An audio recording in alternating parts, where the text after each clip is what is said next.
Well, can you imagine 10 drug busts in your neighborhood all in 1 year? People describe Harrisburg as an established neighborhood full of good people, but neighbors say it also has a lot of crime and drug activity. We found just this year, narcotics officers have confiscated thousands of dollars worth of drugs in Harrisburg alone. When I come home. Historic Harrisburg is one of the oldest neighborhoods in Augusta. Once home to mill workers. Its streets are now decorated with some of Augusta's oldest churches and houses a large pocket of Augusta's drug trafficking problem. Want to slide over there towards Gardner for a second? Richmond County Narcotics led us right along in Harrisburg. Narcotics investigator Cecil Ridley is in the front seat. The guy back there, he's one of the ones we used to deal with on a regular. I didn't know he was out.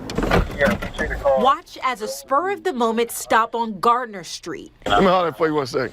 Who been smoking weed? Smoking weed? You smoking a weed? I ain't smoking no weed. Turns into a full-blown drug bust.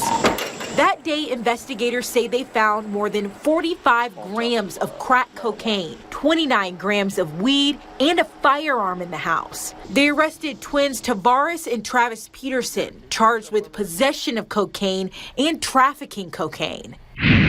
Let's look at the bigger problem in Harrisburg. This is not out of the ordinary. So far in 2018, investigators have executed 10 search warrants in Harrisburg on suspected drug houses. We did the math. In the last 10 months, they found more than 1,000 grams of weed in those Harrisburg homes, more than 80 grams of crack cocaine, and 50 grams of meth in Harrisburg. Do you see kind of repeat offender houses, the same ones? A lot of times, and a lot of times what it is, these property owners, they'll rent to anyone, because there's a no credit check, stuff like that, and that's the key to open door there. Here's what we noticed. A background check in Richmond County's case management would reveal every tenant listed on these search warrants has had prior drug charges. We didn't find homes searched twice by RCSO in 2018, but we did find the same landlords popping up. We found, at least 2 landlords who had 2 homes each that had drug busts this year. Mm-hmm. Does that surprise you? No.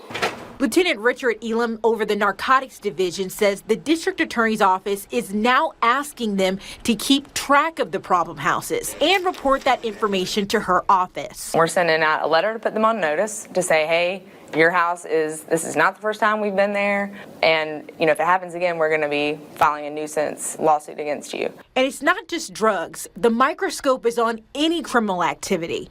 At one house, 11 incidents were reported so far this year.